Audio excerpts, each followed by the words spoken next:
Bonjour à tous et bienvenue sur cette vidéo MATLAB. Le thème traité va être ici la création de boucles. Pour ce faire, encore une fois, un script MATLAB sera là pour nous aider et nous guider. Nous allons voir ici deux types de boucles. Le premier type qui est les boucles définies ou les boucles for, et le deuxième type qui est les boucles non définies ou les boucles while. Alors quelle différence? Nous avons déjà vu dans une vidéo précédente les boucles for qui sont souvent utilisées pour répéter un bloc d'expression un certain nombre de fois, un nombre déterminé de fois. Ce type de structure, où le nombre de répétitions est déterminé par avance, est parfois appelé une répétition déterminée, ou une boucle définie. Cependant, il arrive souvent que la condition pour finir une boucle soit seulement satisfaite durant l'exécution de la boucle elle-même. Une structure de ce type-là est appelée indéterminée, puisqu'on ne sait pas quand elle va s'arrêter. Elle s'arrêtera uniquement lorsque la condition sera satisfaite. Cette vidéo sera un peu plus axée sur les boucles indéterminées, mais pour vraiment voir la différence entre les deux types de répétitions, nous allons d'abord voir quelques petits exemples avec les boucles for. Le premier des deux exemples portera sur le coefficient binomial. Donc il faut savoir que le coefficient binomial est largement utilisé dans les mathématiques et les statistiques. Il est défini comme le nombre de façons de choisir R objets parmi n sans ordre, et c'est donné par la formule suivante. Voilà, R parmi n est égal à n factoriel sur R factoriel facteur de n moins R factoriel. Si cette formule est codée de cette manière dans MATLAB, les factoriels peuvent devenir très grands, ce qui provoque un débordement en mémoire. Mais un peu de réflexion montre qu'on peut simplifier cette équation comme suit.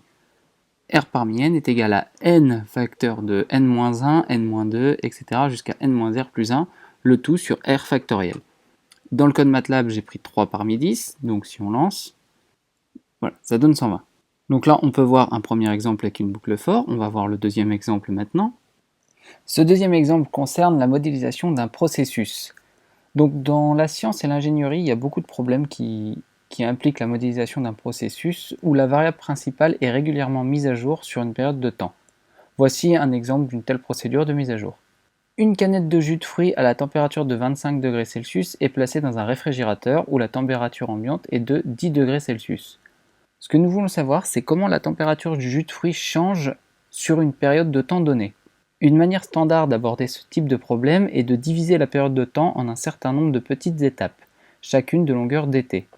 Si Ti est la température au début de l'étape I, nous pouvons utiliser le modèle ci-dessous pour obtenir la température à Ti plus 1 à partir de Ti.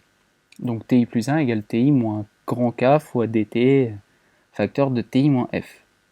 Grand F, c'est la température dans le frigo, et K, c'est un paramètre constant qui dépend des propriétés isolantes de la boîte et des propriétés thermiques du jus de fruits.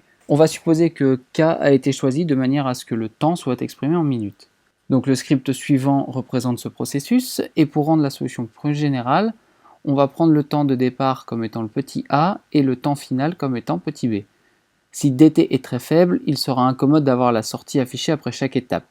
C'est pour ça que le script va nous demander l'intervalle de sortie en minutes. L'intervalle de sortie, c'est le temps entre les rangées successives de sortie. Il faut que cet intervalle soit un multiple entier de dt. On va essayer le script avec quelques exemples de valeurs, par exemple dt égale 0,2 et l'intervalle de sortie est égal à 5 minutes.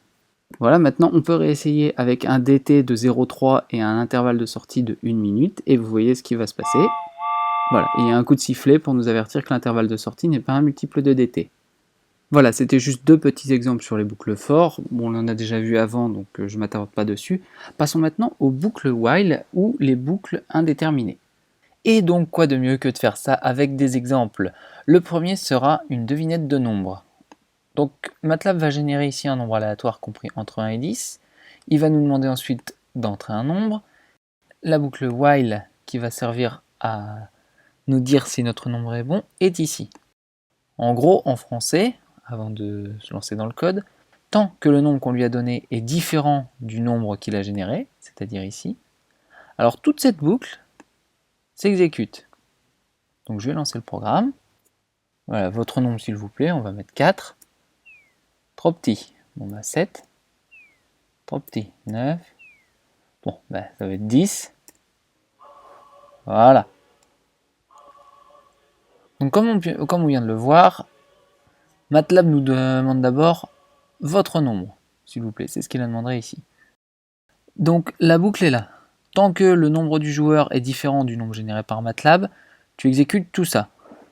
Donc là, ça permet de jouer le son ridicule qui est ici. Quand on fait load splat, ici, ça charge dans MATLAB deux variables, la variable y et la variable fs, qui sont en fait une mélodie.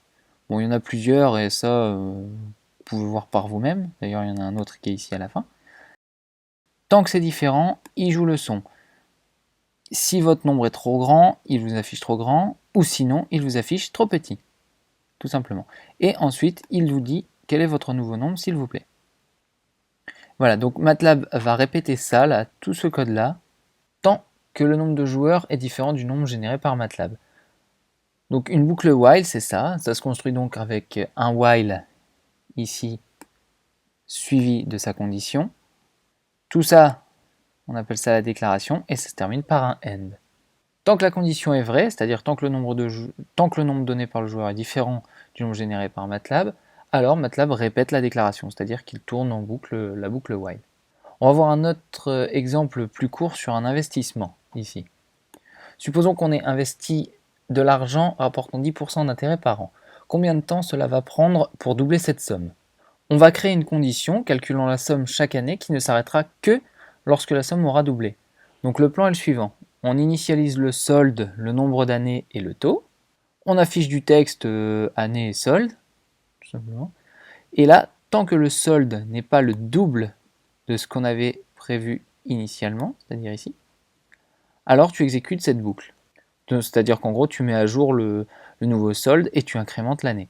Et en plus de ça, tu nous affiches ici les années et le solde. Donc on va lancer. Voilà. Donc on avait 1000 € des barres la première année. Donc la première année, ouais. Donc au bout d'un an, on a 1100. Au bout de 2 ans, on a 1210, 3 ans, etc.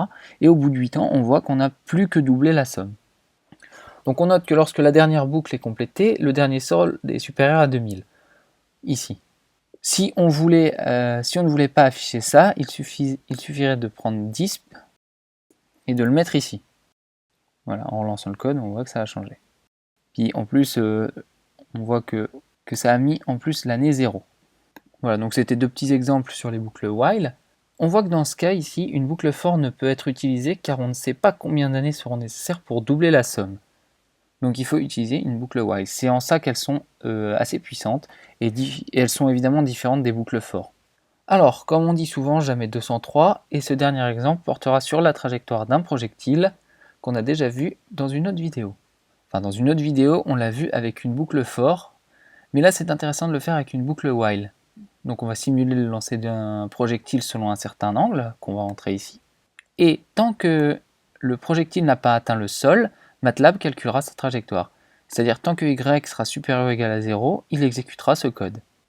Y étant la position du projectile, la position verticale du projectile.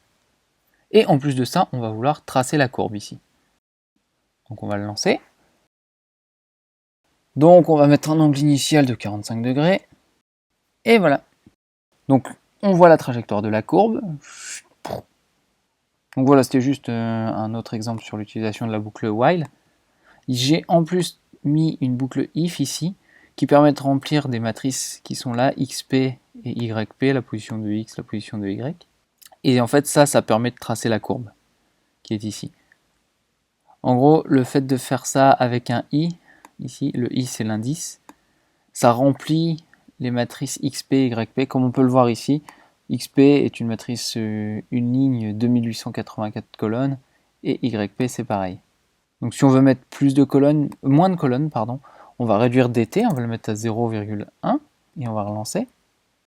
Donc toujours 45 degrés. Voilà, là on voit que le pas de temps est quand même joue un rôle quand même important. On voit que le temps est pile à 2,9 secondes, et XP et YP sont des matrices, une ligne 29 colonnes. Donc on perd en précision en faisant ça. Concernant les boucles, il faut que vous sachiez qu'il existe deux fonctions qui s'appellent break et continue. Donc break comme casser et continue comme continuer. Donc si on vient dans la commande window et qu'on fait help break, voilà, le break permet juste d'arrêter une boucle for ou une boucle while. Si par exemple vous êtes en train de faire un calcul d'itération, donc comme on a vu avec la mise à jour du processus, et que vous vous rendez compte que si jamais il dépasse plus de 1000 itérations de calcul, ça sert à rien qu'il continue. Donc vous mettez un break avec une condition. Et enfin pour finir cette vidéo, je vais vous montrer quelque chose sur un petit menu. Donc on a une instruction dans MATLAB qui s'appelle menu, et ça permet d'afficher des choix. Le premier ici, la première chaîne de caractères ici sera le titre de votre menu, et ensuite chaque chaîne de caractères suivante correspondra à un bouton. Donc si je lance ce code, voilà, il y a ça qui est apparu. Donc choisissez votre option, fais ceci, fais cela ou quitter. Donc si vous cliquez sur fais ceci, voilà, fais ceci, press any to continue, voilà, entrez. Voilà, il revient ici. Bon, on clique sur quitter, et voilà. Alors ça, menu, ça peut être assez sympa et assez amusant à utiliser quand vous voulez faire un programme MATLAB qui demande à l'utilisateur de réagir un petit peu. Alors, comment ça marche? Donc vous écrivez menu, avec en premier ici donc le titre comme je l'ai dit, puis une chaîne de caractères par option. Donc les chaînes de caractères, ce n'est vraiment que des chaînes de caractères, hein. Il ne faut pas mettre virgule, deux virgules, là voilà, MATLAB va vous retourner une erreur. Ah, bah non. Bizarre. Ah si, voilà, là il y a une erreur. Je sais pas ce qu'il fout. Il veut pas quitter. Il veut pas quitter, merde. Bon, c'est pas grave, on vient ici, CTRL-C. Voilà. Bon, on peut voir qu'il y a eu une erreur. Je ne sais pas exactement comment vous expliquer, mais au moins j'ai découvert ça. Donc le menu ici va retourner une valeur dans K. Donc K est initialement à 0. Et il faut mettre le menu dans une boucle while. Comme ça, le menu reste affiché tant que l'utilisateur n'a pas cliqué sur quitter. Enfin, dans cet exemple, tant qu'il n'a pas cliqué sur cliquer. Donc là, c'est un menu assez basique, on va dire. Il existe les moyens d'en faire des plus visuels à l'aide de guide, G-U-I-D-E, qui veut dire Graphical User Interface Development Environment. Mais c'est pas le sujet de cette vidéo, et ça, vous pourrez le découvrir par vous-même un peu plus tard. C'est donc la fin de cette petite vidéo sur les boucles while, j'espère qu'elle vous aura été utile et que vous aura appris certaines choses. A bientôt!